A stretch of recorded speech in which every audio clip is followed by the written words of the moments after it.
It's time now for Harm Reduction. Heard every Tuesday at 7 a.m. with Will Beaton. Cutting Edge Radio, where we'll ask the questions others don't want to ask. Now here's your host, Will Beaton.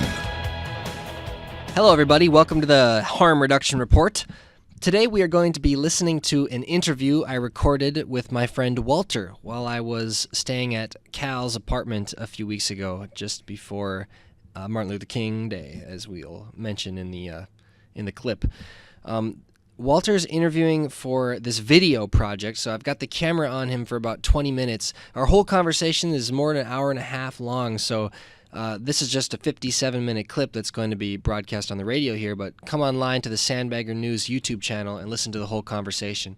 So thank you so much. This is my friend Walter and our Stigma video project. Sandbag on. I'm a little nervous. I want this to be good because the city is supporting me to do it, and I didn't think I'd be working with them, so I want to make a good impression.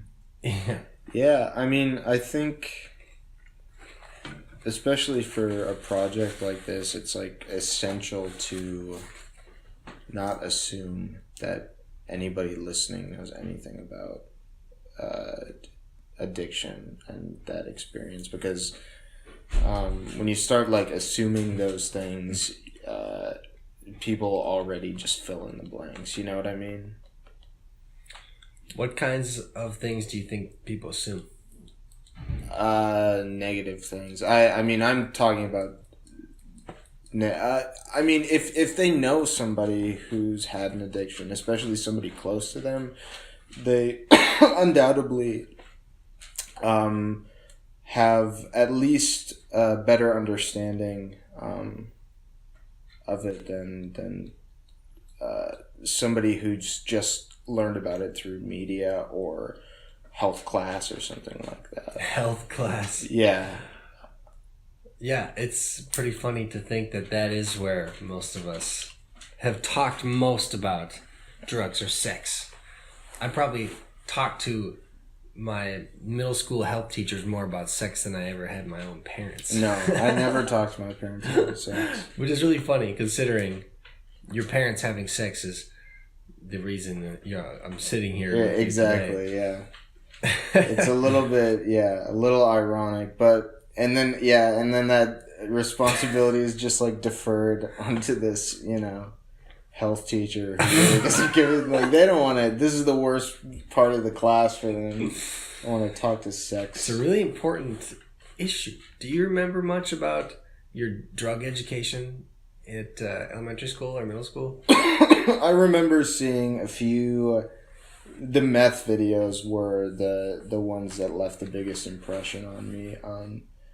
Because they were like, I remember this one we watched was like this cop style, like it was ridiculous. They were like raiding these meth houses, and there would be like like children in there and stuff like that. And it was all for the shock factor. Like it was entirely for the emotional appeal of look at how bad this is. It's highly addictive, but you don't know what that means when you're younger. Like, what does addiction mean to a 12-year-old? I don't know. We were talking about this with Victoria the other night for our New Year's special. Victoria has 2 kids. You just destroyed that pencil. I'm sorry. It's okay. I like that pencil, dude. I'm sorry.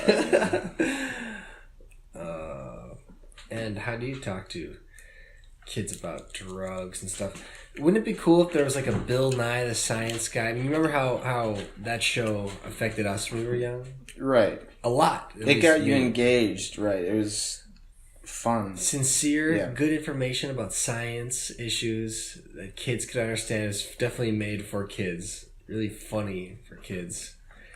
At least that's how I remember it. What if there was a show like that addressed taboo issues and tried to just destigmatize them and turn them into something as normal that could have been on any random episode of Bill Nye or some other thing we watched as kids in school?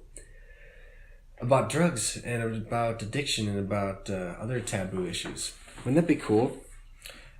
Yeah, I mean, I think that that's a step in the right direction, because that's the main issue that I have with drug education is like the Reagan era stuff, the just say no,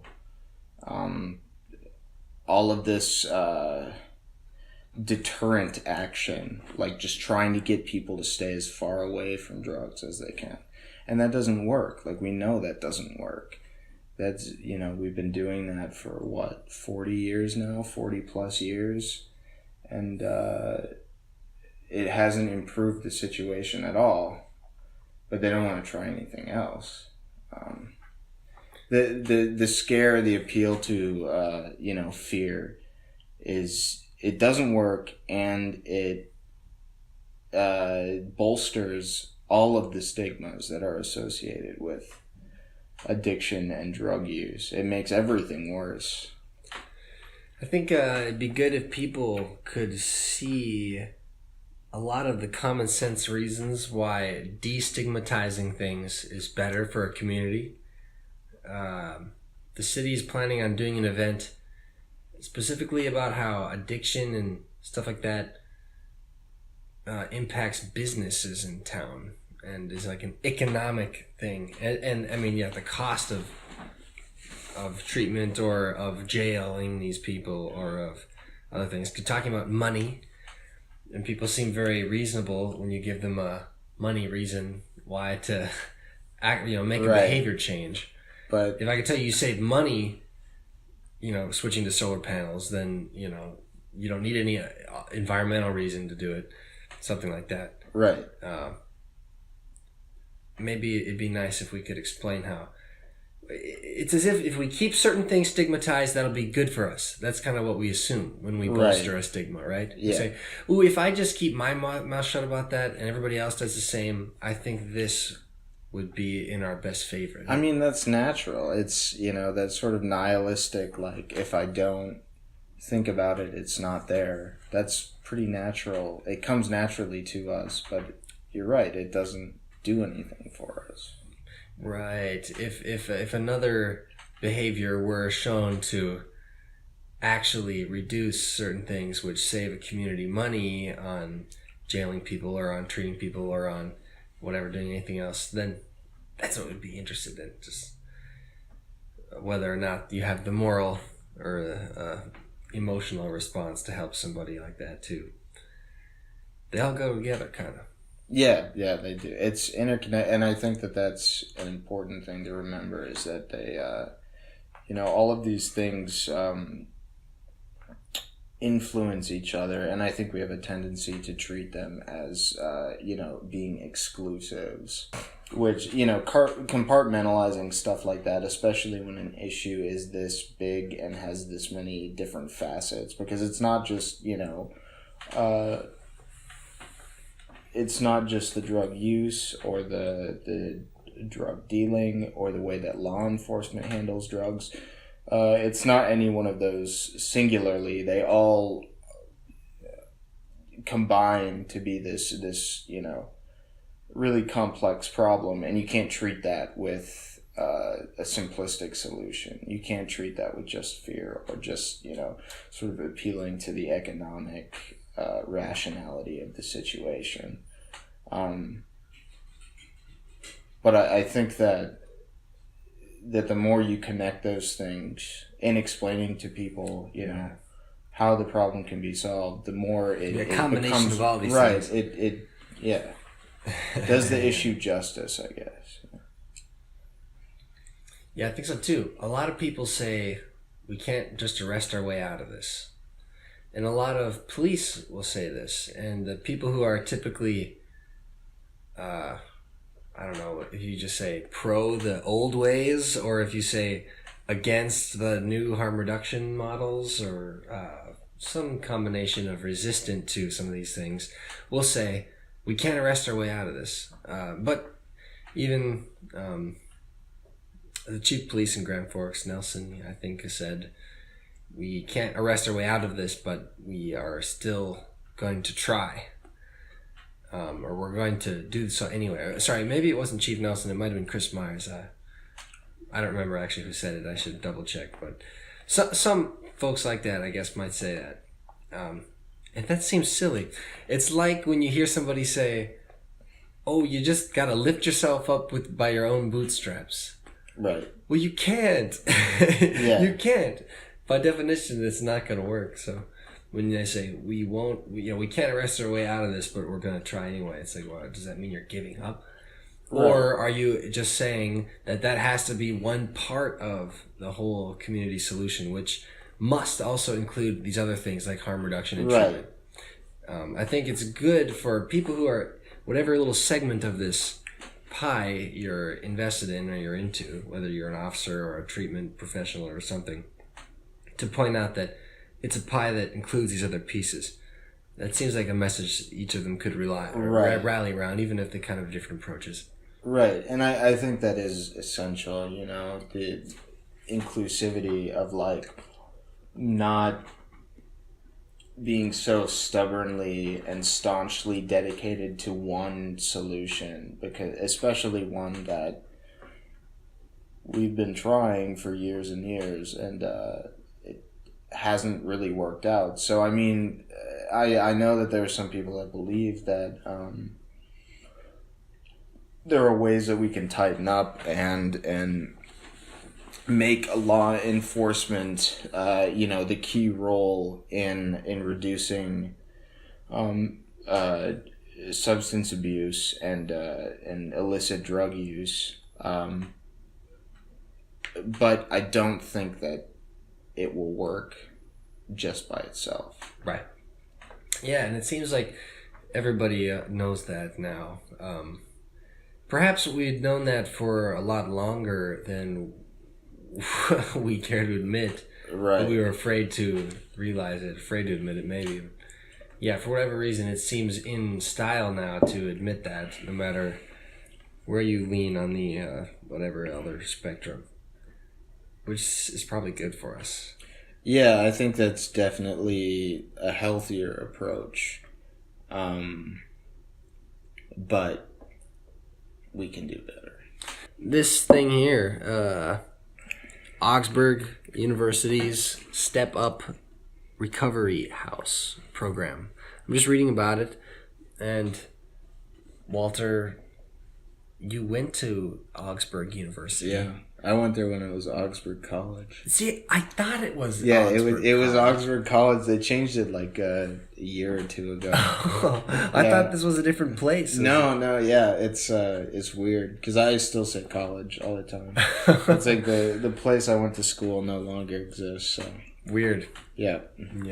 Some people would say that since the nickname changed to UND, that. Right, it's the same thing. Something no longer exists. Let me just remind everyone, it's the same old buildings and the same old icy sidewalks as it was in the logo 70s. though. Yeah, I guess so. New merch. Anywho, can you describe this again? Just tell me what it is again, the StepUP House, or what you know about it. So you knew people who were involved in this, and it's something about campus recovery. Yeah. I was never a part of it, but I knew a few people that were. So I don't know if I'll do it justice, but basically it's a recovery community that is sort of built into the college.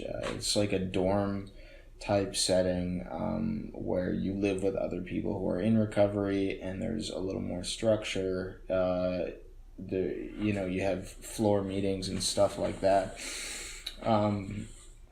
And I think the purpose of it is to sort of help people who have felt this stigma and this negativity associated with their disease, and sort of bolster them so that they can pursue an academic career without having to feel like they're sacrificing anything. And it's important to have, especially in an atmosphere like a college, to have this sort of recovery community. I think that the way that the program is set up is very progressive in its treatment of addiction. It's sort of like what we've been talking about. It's not a demonization. It's the attitude of acceptance and openness. There's no Right. there's no stigma in that environment, you think? Yeah. I mean, because when everybody knows, when you go to Augsburg, everybody knows what StepUP is. Really? Yeah, and people, will just talk. I mean, a lot of the people who went to the StepUP program or who were taking part in it when I was going to school were very open about their participation in it, which I thought was really cool. There is an acceptance that comes with having that sort of atmosphere where you don't feel like you have to hide that part of yourself, which Wow. especially, yeah. How did you first hear about StepUP? Like from a friend or from your dorm advisor, your orientation weekend at your first year? No, it was from a friend who was in it. Yeah. Wow. So what would that look like at other schools? You never went to UND, did you? I'm studying there right now. You're in there now. Yes, of course, dude. So, looking around the campus today, what do you think?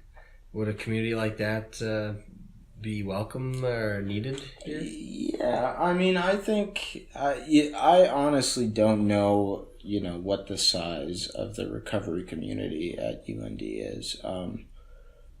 But I think that it's definitely a viable thing to have. I don't think that there would be any major hurdles besides the financial ones, I guess, is the way to say it. Major hurdles? Yeah. Like what do you mean? I don't think there would be any resistance to having a program like that. And it's difficult to gauge. I think it's surprising that there aren't more programs like the one at Augsburg. Augsburg is the only. I'm sure there are, a few others, but and there's a lot of halfway houses for treatment, where people live, and it's a similar kind of environment. Like you have some of that accountability and you have some of that community, but they go and work or apply for jobs. And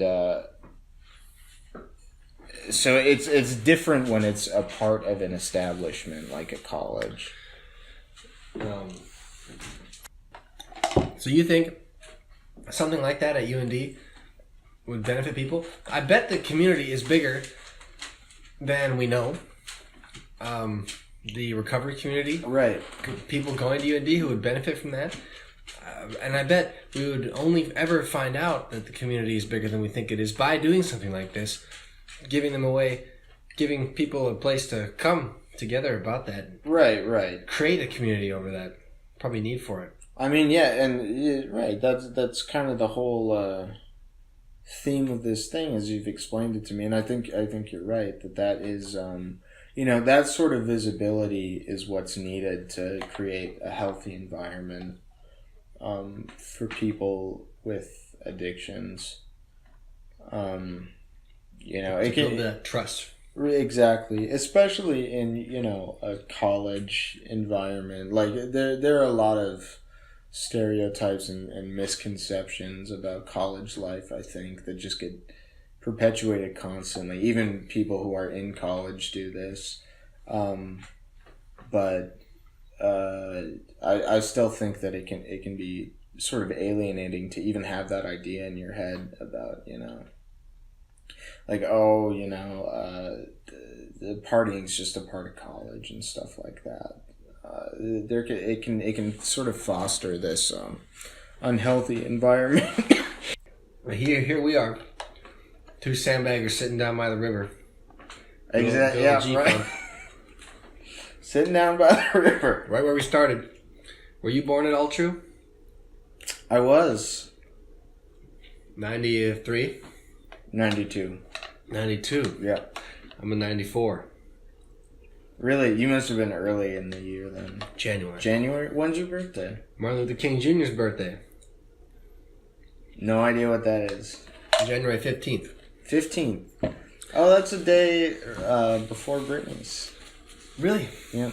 Well, next Tuesday is the 15th, and it's actually MLK Day, and rarely does the actual holiday fall on his birthday. But it does this year, the Monday. It's always the Monday after his birthday. Oh, today, okay. This time it's actually on his birthday. So it's extra special. And I'm going to be in Minneapolis interviewing our friends for this video project that Michael's helping us figure out. As long as my car starts. I think it will. Because it started today. Yeah, hopefully. I think it's supposed to be getting warmer. Really? I don't know. I could just be making that up. I honestly never know like what the weather. I just sort of like go on a day-to-day basis. I know a lot of people like look up the weather and like I guess my parents, older people. Yeah, they love to keep track of the weather. Yeah, but I just sort know of ahead, like 2 weeks ahead, what it's supposed to do. Yeah, exactly. But I'm just flying by the seat of my pants. Walk outside. It's really cold today. That's more so my strategy too, but that's kind of, well, I mean, it's not an ideal strategy. No, probably not. No. But it seems to get us by for the most part. Yeah, I think so. I don't know. There must be some reason why most people look at the weather weeks in advance, but I just haven't figured it out yet. So maybe I'm just missing out. I want to tell you, I kind of already told you about my trip to the GFunker County building today. Oh, yeah. It was wonderful. So, Walter and I right now are sitting in Cal's apartment, chilling with Sam, Cal's dog. And Cal is not here. He's traveling, and I'm guarding the apartment and guarding the dog. And it's just a couple blocks down from the Grand Forks County building, which is that really big new building across the street from the courthouse downtown, sort of over there. And it's pretty cool. I went in there to see Michael, and when I walked into his office on the 3rd floor, he had a big drawer full of Narcan boxes. And he was telling me that they were going to be moving this out to give to people in the community. And I was like, wow, that's so great you have all this. And he's like, well, it does nobody any good sitting in this drawer. So he was actually kind of disappointed to see a big drawer full of Narcan. I thought it was cool. But I'm glad he's getting them out soon. He also showed me these little pouches that the police officers on campus will be carrying doses of Narcan in that will keep it warm, but also not keep it too warm. They had 2 little gauges inside, one if it's getting too hot and one if it's getting too cold, to tell them if it's going to work when they try to use it. That's cool. Yeah. And he was on his way today to give those to the officers and give them training and how to use them and stuff. Yeah, I think that's amazing. And on his desk next to this was did I tell you about the little AED box? Mm-mm. It looks like an AED box or something that you'd see in a hallway of a building. Only it's going to have doses of Narcan in it and an alarm. So when you open it, an alarm will sound, and it'll help alert people to the fact that somebody is in need of is using Narcan right now. And that'll be available in I think in the library, and they think in some of the buildings on campus. Probably not all the buildings they want on campus. Right. Anyway, it was a nice looking box, and it's gonna have Narcan in it, and that was there, and that looks really cool. That's awesome. And he showed me these cases. So the city is going to be seeking people to interview who have substance use disorders in Grand Forks. Interview them for this needs assessment. And in exchange for people doing this, they'll get like a gift card, a gas station gift card, and these incentive boxes that he's got. These things like all these harm reduction things in there, like a sharps container, some fentanyl test strips. You can test your stuff to see if there's fentanyl in your stuff. And there's like condoms in there and some other good harm reduction stuff. And I saw these boxes that he had prepared to give out to people who help with this needs assessment. And it was really cool. I had more fun in the county building than probably most people do. There's like a juvenile courtroom in there, and I don't know what else. I don't know how much fun people usually have in that building, but I had not. I had a fun morning there today. Plus, the view out the window is really nice. Michael recommended I go to the 6th floor to look out, and I did, and it was so cool. It was a beautiful sunny morning. Cars going over the bridge. I could see all of East Grand Forks, and it's really nice. It was a nice moment to think about what's going on. Notice how big that sugar plant is over there. Jeez, it's really big. Is it? Yeah. Is it near the high school, the sugar plant? I think so, kind of, yeah. Okay. I guess I've never been cognizant of its existence. I don't think it is, actually. The high school's like, I don't know. I haven't spent much time driving around East Grand Forks. I did a little bit with my package delivery job. Oh, yeah. Yeah. That's cool, though. I'm glad that they're, being proactive about that kind of stuff. Supplying more than enough resources for people. I think traditionally those sorts of things are underestimated. Their value is underestimated. Like even when you were talking about having one of them in the library, my immediate thought was like, is that necessary? But then it's like, well, yeah. If you can, save one person's life with that, then it's, and all you have to do is have it in the building, like, there you go. I think it was the Drug Policy Alliance or somebody else on YouTube made a really great video about, it might have been Vice, actually, about a library in I think Ohio, where it was a park right outside this library, and they called it Overdose Park or something horrible like that. And there's just lots of people using drugs in this park. And they interviewed the staff of the library, and they said they administered Narcan a lot, like many, many times consistently.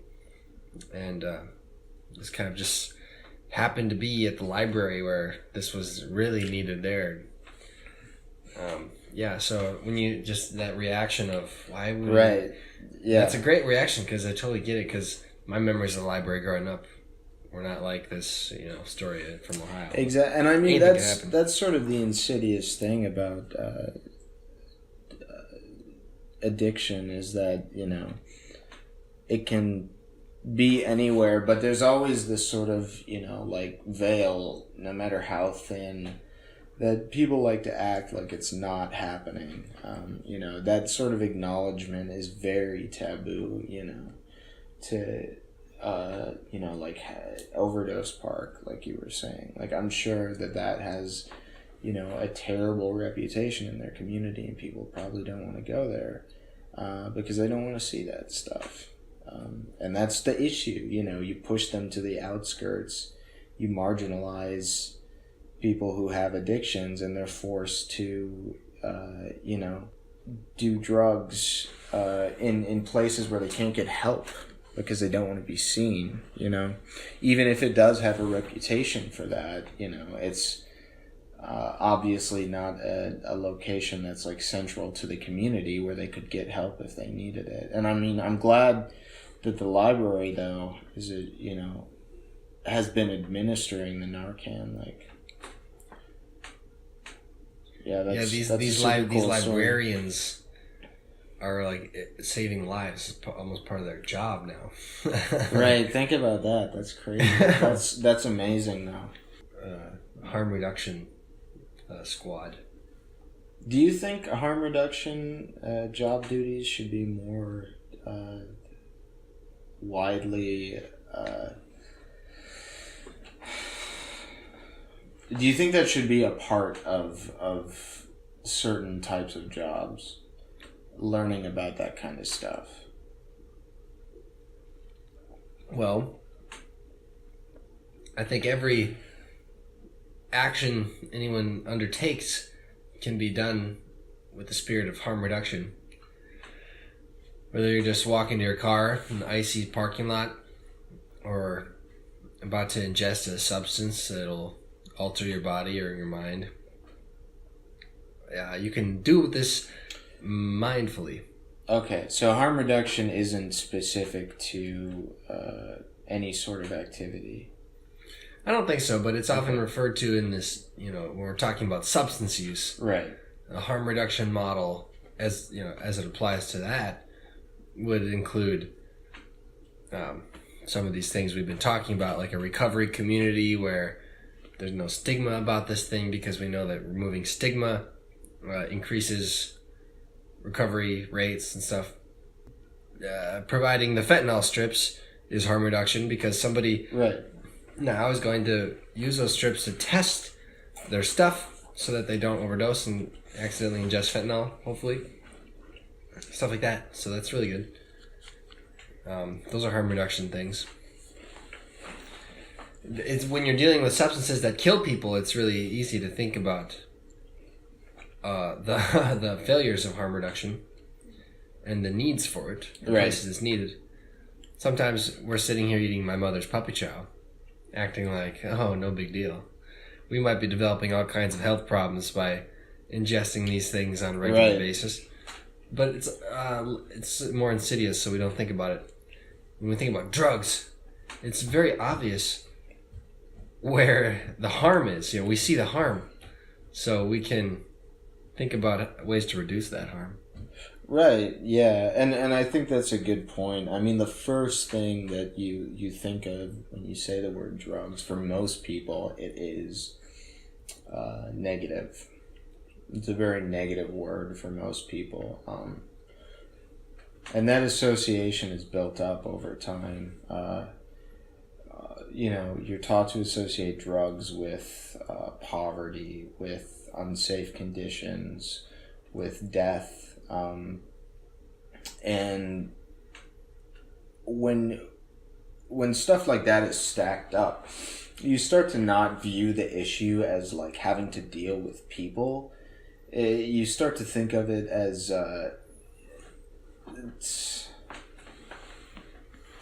it becomes this dangerous entity that it's hard to grapple with, which I think part of this exercise that you're doing and trying to remove this stigma, I think that's what's important, is not separating the idea of drugs from the idea of a drug addict, to have them one and the same. So when you think about drugs, instead of and they don't even have to be an addict, just a user. When you think about drugs, instead of thinking of these horrible, fearful things, you think about the people. It's sort of like how people think of cancer. When you think of cancer, you don't just think of the disease. You don't just think of a tumor or death. You think about the person suffering from it. So that's what you mean by not replace those ideas. Keep those connected to the human. Right. To not, I mean, because I get the impulse to want to separate them, because, and this is partially, when I was drinking a lot, I would often not think about myself as an alcoholic. And I would want to distance myself from that, I didn't want to associate myself with alcohol, even to other people. I wouldn't drink in public all that often because I didn't want to be seen as that guy with a drinking problem. So, I wanted to distance myself from that, and that led to a lot of, denial on my part, and I think that's what we're seeing being addressed in the community right now, is trying not to make that impulse to separate yourself from your disease a necessity, because I think for a lot of people it feels like a necessity, you know. It's hard to willingly be public about that, because you feel like there's an overriding factor. Like, people will stop thinking of you as the person that you are and think of you in like this really tainted way. So those times when you were afraid to associate yourself with drinking or whatever you thought you were associating yourself with, if you had acknowledged more that you had a problem, what would have made that different? I mean, it would have been made that easier to better. talk to people about it, which is one of the hardest things, is that you feel like you're doing everything alone, and it's a very alienating feeling to feel like you can't expose this part of yourself. So then you suddenly have these two lives. When I was in treatment, this was, a lot of people would discuss this sort of phenomena where you would separate yourself, the one person who is putting on an act of sobriety, you know. You don't talk about what you're going through. You don't talk about what you did last night. You don't talk about what you're going to do tonight in terms of in my case, drinking. You know, I would never tell someone, oh yeah, like last night I drank until I blacked out, and then I woke up and drank some more, and then I came here. You're not going to tell anyone that, you know what I mean? Because you don't want that association. You don't want people to think, oh, this guy's just a... So if that association wasn't so strong and repulsive, Right. do you think you'd be more inclined to find help, or find help sooner or something? Yes. Yeah. Start that help finding process. It would be easier to do that. Yeah, and I mean that did happen for me. Like, when I started being honest about it and talking about it, it people are very receptive to it, and it doesn't come off the way that you think it will. But it's that fear of doing it in the first place, and a lot of that comes from what we've been talking about, you know? This sort of building up of this construct of what a drug addict or an alcoholic is. That's the most damaging thing, is this narrative that we've constructed. That anybody who's ever used drugs is this hopeless individual who's forever lost something and cannot be full again. Right. And cannot even be respected or listened to again in the community. Yeah, and you know, like, when you think about, I guess I can't speak for everyone, but you know, my drug education in you know, primary schooling was all about preventative stuff. Like I said, there is no what happens after, you know. They don't talk about, like, if you do, you know, happen to find yourself in a really bad place, you can look at this website and see if there are meetings in your area. If, you know, talk to a drug counselor if you don't want to talk to anybody else. Talk to somebody who's, you know, a licensed addiction counselor. They don't tell you that. You have to find those options for yourself. And often by the time you find them, it's too late, because that's already been, like, you know, you've already beaten yourself down about this so much that you don't feel like you deserve, you know, to go to somebody for help. Yeah. Or you think, if maybe you do think you deserve it, but you know you're not going to get it if you go in. You feel right. You feel like you're hopeless. You feel like they think you don't deserve it. Yeah. And they're going to give you a hard time about seeking it. Yeah. Wow. Yeah, that's really discouraging. And really, I understand how that could happen right now. Yeah. So I mean, I think that we've been talking a lot about like sort of education, and I don't want to put all of the responsibility on like middle schools and high schools to do this, but I definitely think that the negative things that are being perpetuated can be eliminated. Yes, reduced. Like we don't have to demonize, people for being, I don't know if we talked about this yet, but the faces of meth type thing. Like, that is so dehumanizing. To show a person before and after meth. And usually, they're the most, extreme examples. This is something you remember from school? Yeah. What school?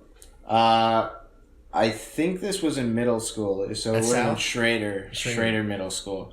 Either that or high school. I can't remember which one. But yeah, the faces of meth type. Do you remember who you had for health class? Yes. Was it Creamers? I had Creamers. Yes, and I also had the man too. Yeah, what was his name? Oh, jeez. I'm embarrassed now because he was in that video last year. He was on the panel. Was he? Yes. No way. Yes. That's awesome. I can't think of his name right now. I can totally see his face and his mustache. Yeah. Yes. What was his name, man? I'm so sorry that I can't think of it right now for some reason, but he's cool. Yeah. I mean, I actually liked health class from both of them, but it's hard for me to remember now all the stuff about drugs and what we were taught along those lines. Yeah. I'm sure that it wasn't perfect. No, yeah, and I'm, like I said, I'm not trying to place blame on anyone. Right. Like, and I understand. It's a hard task. Yeah, and I understand the impulse to go with this stuff. I mean, but the faces of meth thing is what was that? I don't remember that. It was just a series of like pictures. I think it could have been like a documentary or something, but this is fairly common for them to show the before. They'd have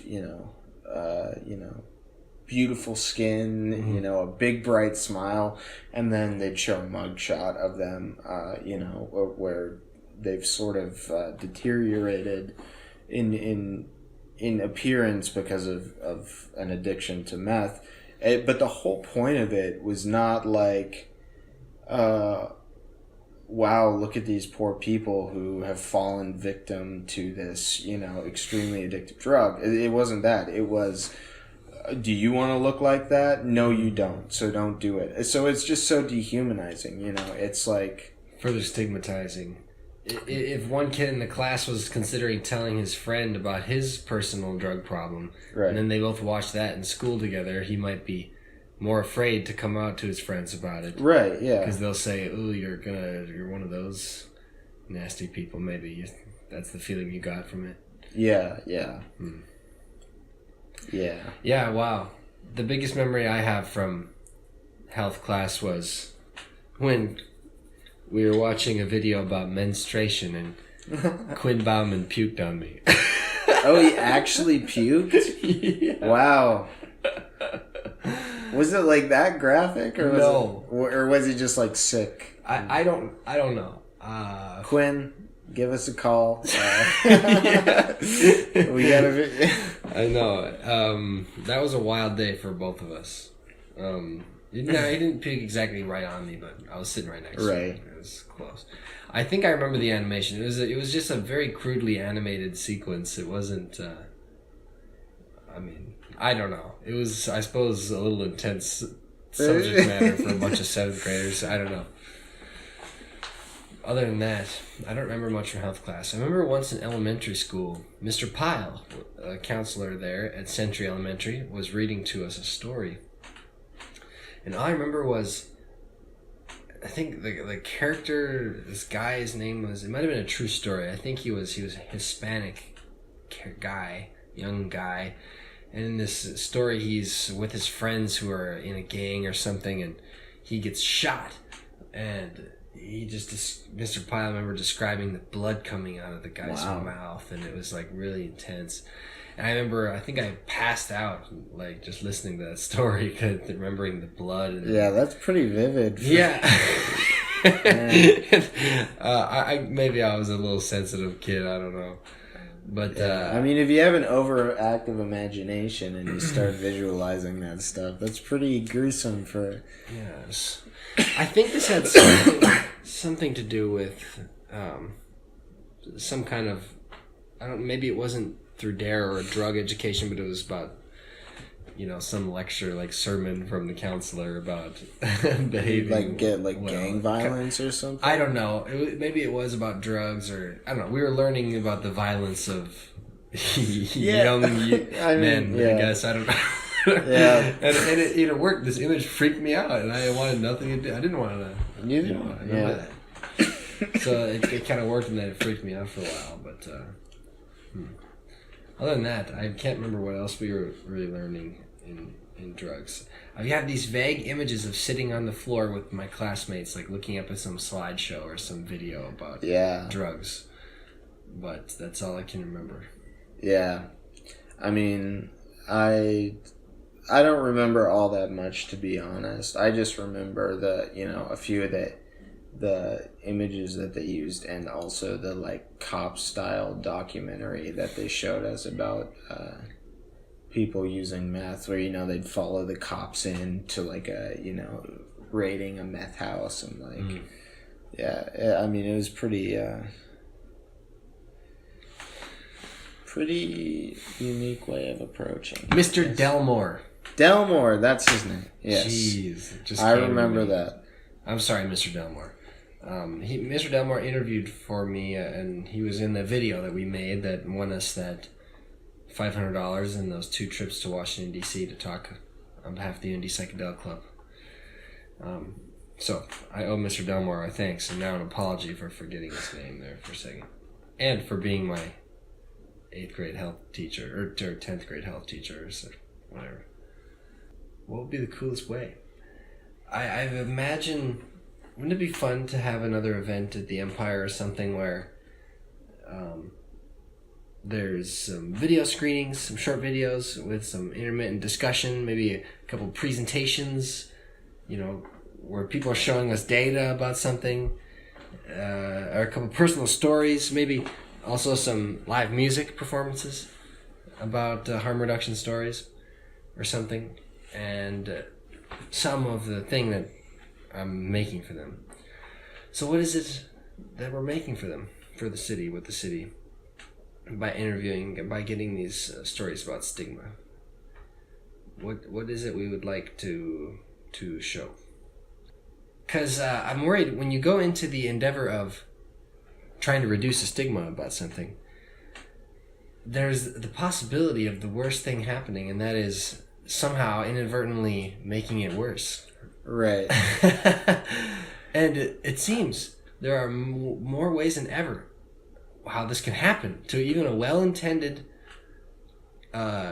tweet or even a simple There's mode of communicating. It can backfire or be taken in a different context or be used at a different time when conditions are different and go against you. I don't know.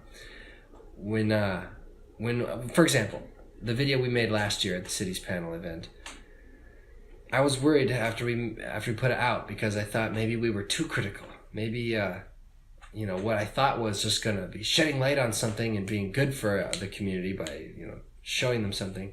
What if I go too far and it causes a reaction that's going to make it harder to do good work with them in the future or something? I felt bad about that. Yeah. And it actually has seemed to work out now. Obviously, we're working with the city, and that's really, really cool. But I want to now keep that in the front of our minds about how to do this. So if we're going into making a little video project about stigma, what should be some things we have in our minds to make sure we go about it the right way?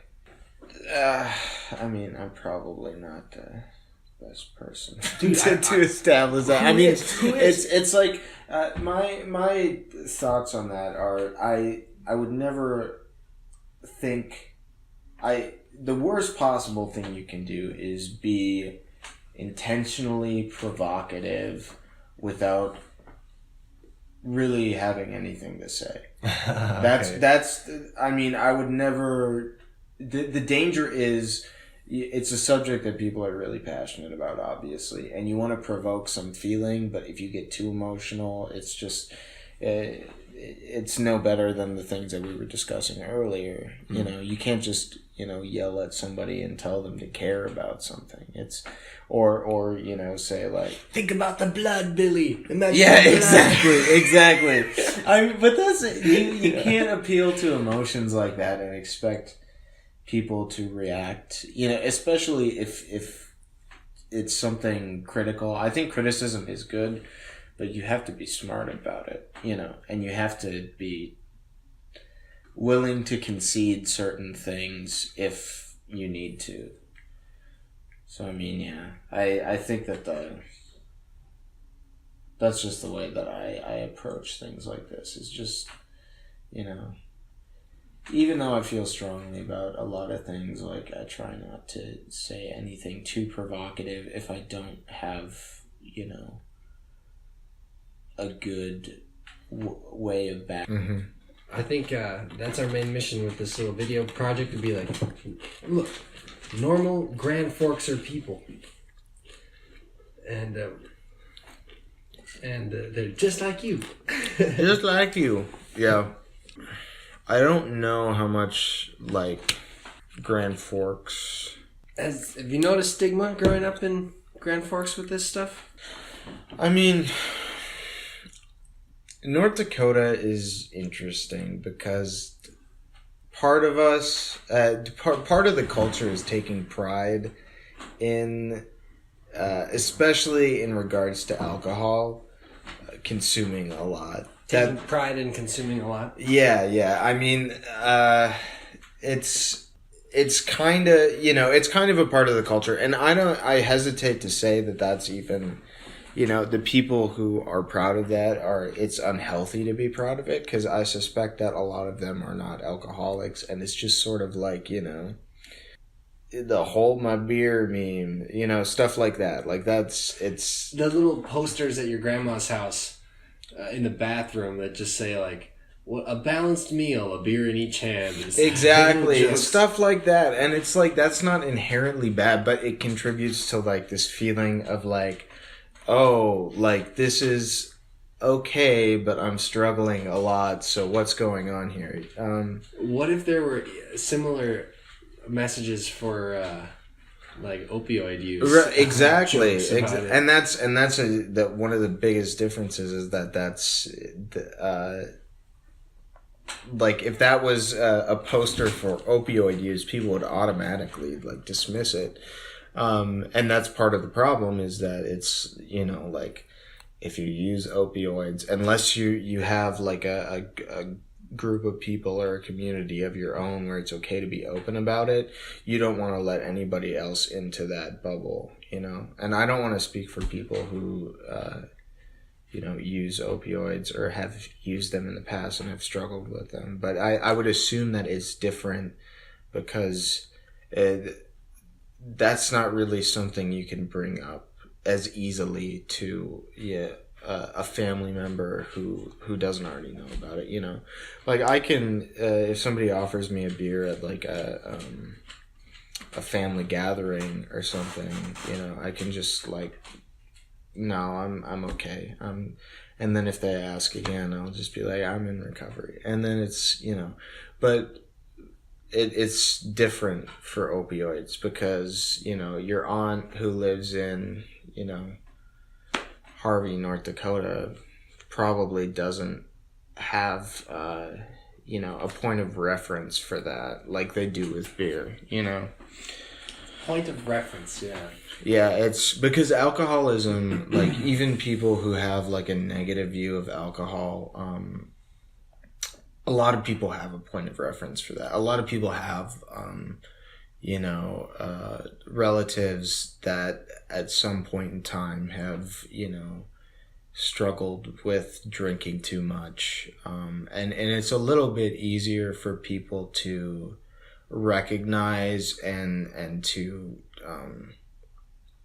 to come out about. Right, exactly. Because it's not as there isn't the added stigma of it being illicit, you know. So what was it like for you coming out? Was it okay? For me, it was a big part of it was just it was embarrassing for me. That's why I struggled with it so much, because I knew a lot of people who could drink a lot, but I always drank differently than other people. I recognized that like pretty quickly about myself. Like I would drink a lot more than other people. I would black out faster than most people, even when you're young, and that's sort of like that's sort of the goal when drinking, is to just get as drunk as possible. Like I recognize that I would still do it a little more, and for different reasons. So I was embarrassed for a while that I couldn't, people say you can't hold your liquor. Like, you don't want to admit that. It's kind of tied to masculinity thing. It's totally tied to that. That's a big part of it. And that's one of the things about drinking, is that there are a lot of cultural references for it. It's everywhere. Yeah, and it's not until you actually, like, I had to be forced to go to treatment to see like what was actually going on, because when you're that deep into it, you don't know what's what. You didn't want to go to treatment when you first went? Not really. I mean, What happened? I'd gotten a DUI, and it was my second DUI. And the first time I got a DUI, I was like, oh my God, this is horrible. I got to stop drinking. So I stopped drinking for like maybe a month and a half. And then I was back to drinking again. And,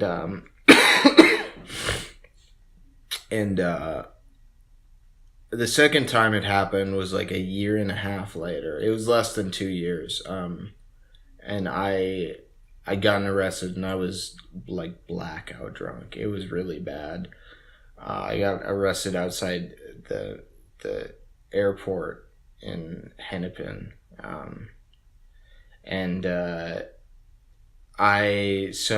I was like, okay, I gotta go to treatment now. But then when I actually went to treatment, I was like, but maybe I don't want to go to treatment. So I had to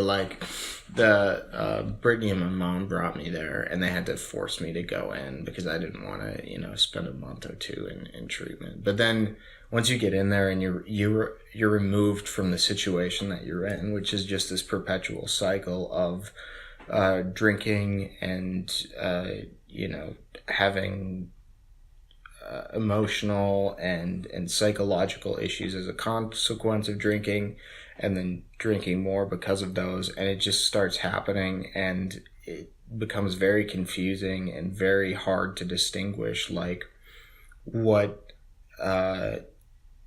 you're responsible for and what the alcohol is responsible for. I mean, you're responsible for both of those, but it becomes hard to to see yourself being sober, to separate yourself from the alcohol when you're in the cycle. Yep. And then I went to treatment, and you're able to sort of like step back and look at that cycle objectively from the outside, because you're, a little more clear-headed. You don't have the access to alcohol, and you're in an environment in which why you're there. You know that you're there because you have an issue, and you can't really, there's no way to like flip that and turn it into something that you can just ignore, because that's what happens a lot, is like maybe I would have like a binge for a week and a half, and then I would stop drinking for a couple days, and then you're a little more clear-headed. And you can look at it and say, okay, yeah, maybe that was, horrible, and you feel like pretty bad about it, but then you just go back and do it. But when you're not able to go back and do it, you have to look at it. Think about it longer. Right. Was talking to people about your addiction easier once you had been to treatment the first time? Or, I don't know. Did you learn more about the stigma throughout this whole process? Did you know it was bad at the beginning, or did you realize how bad it was at some point later on? Yeah, I think that it wasn't until after I went to treatment where I sort of realized that there is a little bit of a, it's uncomfortable to deny drink sometimes. It's uncomfortable to talk about it without like seeing somebody be visibly uncomfortable when you tell them about, most people, I'd say 80% of people are very receptive to it because, they've either had experience with other people or they've had experience themselves. So they're very receptive and understanding, but some people aren't. Some people, I've never had anybody like be, overtly rude to me about it. Like I've never had anybody go like, "Oh no, you can have, don't be a pussy," But I have had people be like very visibly uncomfortable and like change the subject like really fast if it comes up, which I'm pretty open about it, so it doesn't come up like a lot, but I don't like make it a big thing when I bring it up. Like if it happens naturally in the conversation, I'll bring it up. What do you think's behind that instinct to pull back and change the topic? Do you think that person's feeling embarrassment? Yeah, who is it for? Are they embarrassed for themselves to be even listening to you? Or are they embarrassed for you? Or are they embarrassed of... Well, what is that reaction coming from, do you think? Yeah, I don't know. That's an interesting question. Like, I do think that there's a certain, cultural contribution. In North Dakota, people are very, like, reserved and you don't often have like intimate conversations like that. So I think that that's a detail that people find too intimate, which is interesting. Because for me, it's like the analogy is like having diabetes. That's what they always use in like treatment and stuff. But that's a little bit that could be a problem too, but it's still kind of treated the same way, like it's just something that I have to deal with, and it's not like a big deal to me, but I think that people find it like almost too intimate, revealing a psychological weakness is like,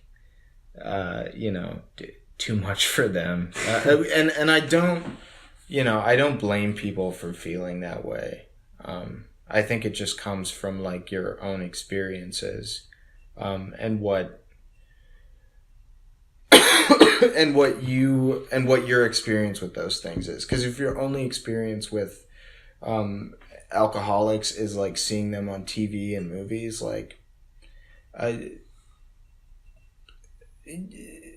how else do you expect them to react? Like,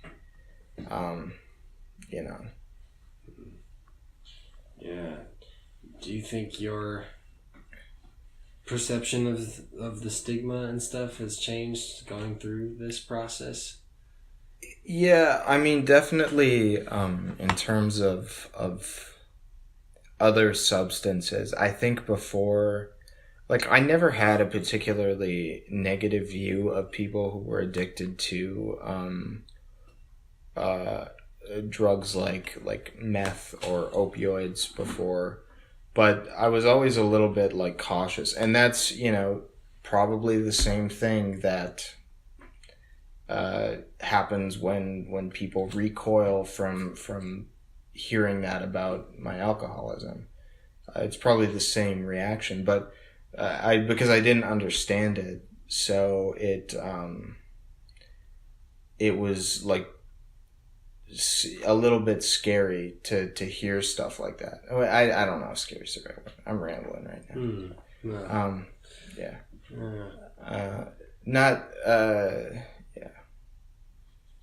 Yeah. Well, what do you think it is scary to think about what people are holding on to. Right.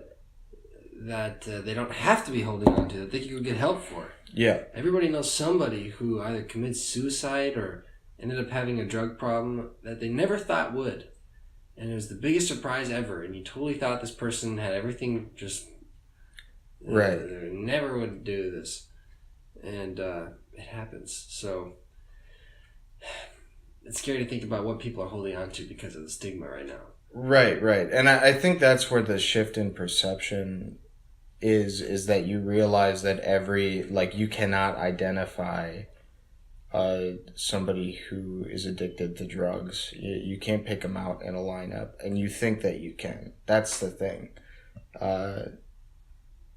Most people you would never guess, but you're sort of taught and trained to be able to pick out certain features in a person and be able to identify them. And I mean, that's where the perception shift happens, and you're able to see it's not something that's, there's not an archetype for any sort of addict at all, which is what I think a lot of people have in mind. Like, a lot of people see it as like a personality defect. That's what I see a lot of people who, in discussions about like the rise in opioid addiction, some people are really dismissive of what... I'm having a mood. People are really dismissive of the fact that it's an actual problem. That's not inherently a flaw for people. But, like I said, it's understandable given the current exposure about, and I do think it's getting better. The realistic portrayals of drug addicts and alcoholics. I think that people are getting more honest about it, especially in the media. And I think that that's definitely helpful, but there's still a lot of damage to undo, What was it like talking to your parents about this really candidly? That was probably the time you said they were pushing you to treatment. Is that? You're right. Do you think if you were to come to them now with a problem, they would react differently, or they'd be better prepared to deal with a problem or something? Yeah, because they've had more experience dealing with it or learning about it. Yeah, I think that there's a definite sort of, people don't know how to react, especially when they're your parents, when they're very close to you. People don't know how to react to hearing that you have some sort of substance abuse thing, especially when they don't understand it themselves. So I think that there's a certain growth in communication about that stuff that has developed between us, and it wouldn't be the same.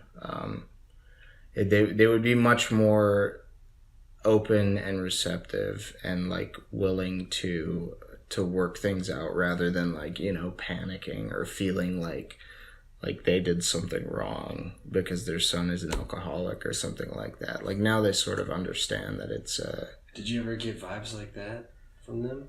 Yeah, I mean, I felt bad because I think that was especially my mom, that was something that she took to heart, kind of. I think that she thought that she did something wrong, so that to make it so that I couldn't come up and discuss these things with her, or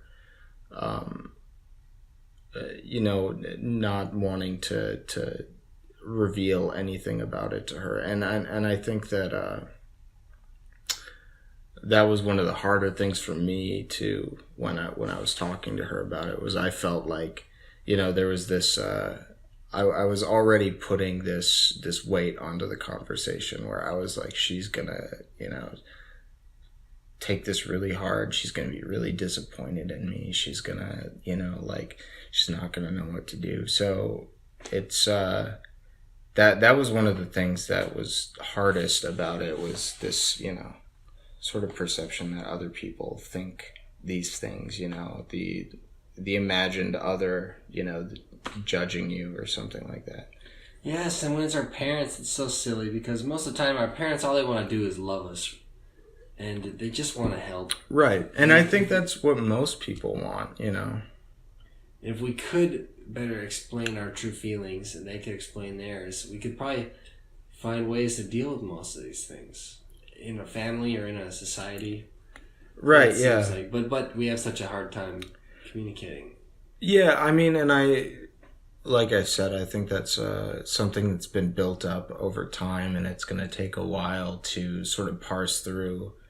But I think that we're, in moving in the right direction, and I definitely think people are, as a community and as a culture, people are a lot more open to talking about this kind of stuff. It's not like people are, exiled to like opium dens anymore. Like we're able to have civil conversations about this and not, Right.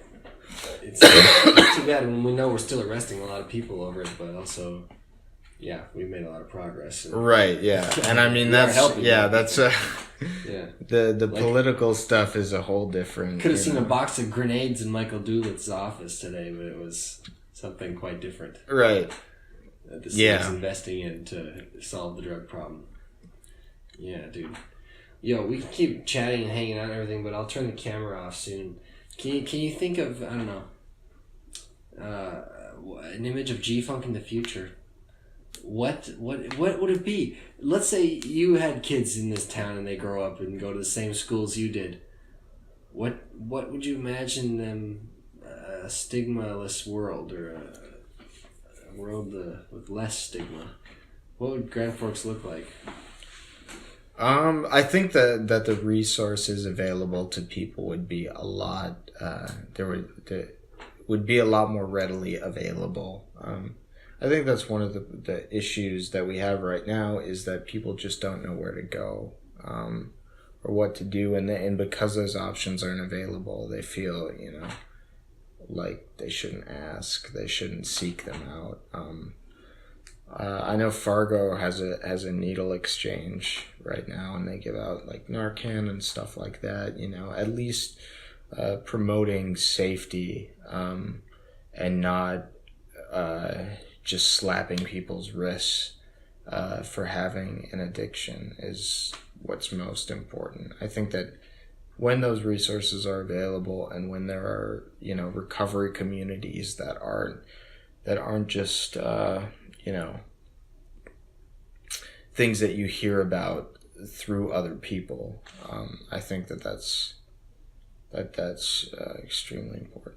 Things that you don't hear from other people, things that you see directly. Exactly, yeah. It's not something that you have to like go out searching for, because then I don't want to speak for everyone, but I think that there's a certain reprehension that you feel when you have to dig deep, like, oh, you're not supposed to, people probably shouldn't know that I'm going to this recovery center, because, and I mean, anonymity is a big part of the recovery community. It's sort of baked into the NA and AA traditions. So, I mean, that's a different topic, though. But, I mean, I think that sort of contributes to it as well. But it's hard to negotiate those two things, the visibility and the anonymity. And there are ways to do it. It's just, So you think GFunk has it in her? Yeah. I think that Grand Forks, I think that it's definitely on its way. I think once people get, once people are ready to accept that it is a necessity, and I think that's close, but it's, there's a lot of things that contribute to people not viewing that as the way to a solution. But, dude, I think this video is going to be fun to make. The best part about it is looking at the interviews is I'll get to relive them again. And usually what I find is if you said something and I laughed as I'm listening to it, I'll laugh the exact same way at the exact same moment as I'm listening. Cool. Dude, if I decide to do this effect where it's going to be dark and then lift up the lights a little bit, I think it'd be kind of cool to have something with somebody saying, my name is blank, I am from Grand Forks, and I'm dealing with A or B. And that would be then the rest of whatever chill comment goes. Would you say something like that? Yeah. Pretend the digital lights just came up. Maybe, what do you think? My name is Walter. I'm from here. I do this. Or I'm dealing with this, whatever. However you want to do a little thing like that. Okay. Do you want me to look at the camera? Look at me. Okay, yeah. My name's Walter. I'm from Grand Forks, and I'm an alcoholic. Don't do the wink. Yes. The wink is... The wink.